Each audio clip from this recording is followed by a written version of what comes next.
السلام علیکم ورحمۃ اللہ وبرکاتہ۔ امید کرتے ہیں کہ آپ سب خیریت سے ہوں گے۔ آج پھر ایک ویڈیو لے کر حاضر ہوا ہوں۔ ویڈیو ہمارے قائد جناب بیرسٹر اسد الدین اویسی صاحب کا ہے۔ آئیے پہلے ان کو دیکھتے ہیں اور سمجھتے ہیں کہ انہوں نے کیا کہنے کی کوشش کی ہے اور مسلمانوں کے لیے کتنی بڑی بات کہی ہے۔ پہلے آئیے اس ویڈیو کو دیکھتے ہیں، انشاءاللہ پھر آگے بات کریں۔ اب برابری کی بات ہوگی، اب غلامی کی بات نہیں ہوگی،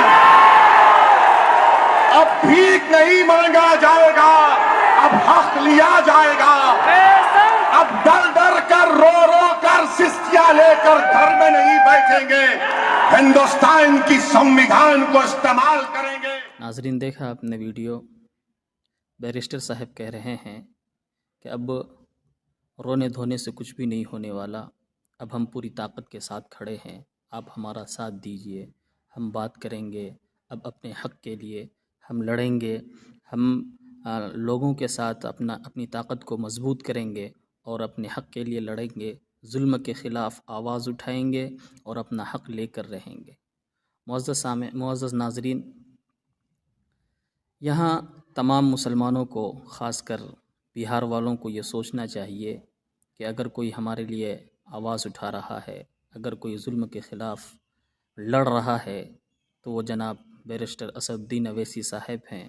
ہمیں بھی ان کا ساتھ دینا چاہیے، ان کو اپنی طاقت کے ساتھ سے جو ہے مضبوط کرنا چاہیے اور ان کے ساتھ شانہ بشانہ قدم ملا کر چلنا چاہیے۔ اس طرح سے اگر ہم مجلس کا ساتھ دیں گے، مجلس کو اپنے ساتھ لے کر چلیں گے تو یقیناً سرکار ہمارے چاہتے ہوئے کسی کی نہیں بن سکتی۔ اگر مجلس 20 سے 25 30 سیٹ نکال لیتی ہے تو یقیناً سرکار کو بننے کے لیے ہمارے پاس ضرور آنا پڑے گا، جس کی وجہ سے ہماری طاقت مضبوط ہوگی۔ اگر ہم مجلس کو کئی ووٹوں سے، کئی سیٹوں سے کامیاب بناتے ہیں تو یقیناً اس میں ہمارے لیے بہت بڑی کامیابی کی بات ہوگی۔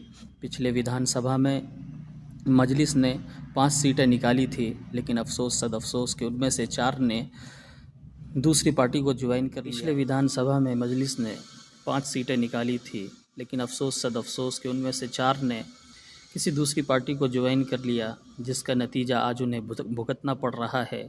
وہ جہاں بھی جا رہے ہیں لوگ انہیں دھتکار رہے ہیں، ان سے سوال کر رہے ہیں، ان سے پوچھ رہے ہیں کہ آخر کیا وجہ تھی دغا دینے کی۔ بڑی محنت، بڑی مشقت کے ساتھ دعائیں مانگ کر، روزے رکھ کر ہم نے آپ کو جتایا تھا، لیکن آپ کسی اور پارٹی میں چلے گئے۔ اب کی بار آپ ہمارے گاؤں میں نہ آئیں، اب ہمارے علاقے میں نہ آئیں۔ ہم ووٹ اگر کسی کو کریں گے صرف اور صرف مجلس کو کریں گے۔ اگر ہم کسی کے ساتھ چلنے کے لیے تیار ہیں تو صرف اور صرف مجلس کے ساتھ چلنے کو تیار ہے، ورنہ ہم کسی اور دوسرے کو ووٹ دینے کے لیے راضی نہیں۔ بعض لوگوں نے یہاں تک کہہ دیا کہ ہماری انگلیاں کٹ جائے، لیکن اگر ہم کسی کو ووٹ دیں گے تو وہ صرف اور صرف بیرسٹر صاحب کو ووٹ دیں گے۔ اسی طرح ایک ویڈیو میں دیکھنے کو ملا کہ ایک عورت کہہ رہی تھی کہ اگر اس بار گولی بھی چل جائے تو ہمیں پرواہ نہیں، لیکن ہم ووٹ صرف اور صرف مجلس کو دیں گے۔ بعض لوگوں نے یہاں تک کہا کہ اس بار بغیر مجلس کے کسی کی سرکار بننے کی خواہش اگر ہے، کوئی خواب دیکھ رہا ہے تو وہ خواب دیکھنا چھوڑ دے۔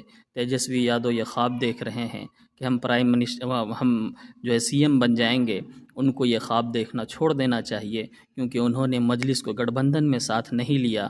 اس لیے تیجسوی یادو اگر یہ خواب دیکھ رہے ہیں کہ ہم کل بہار کا سی ایم بن جائیں گے تو ان کا یہ خواب دیکھنا بالکل ہی بیکار ہے۔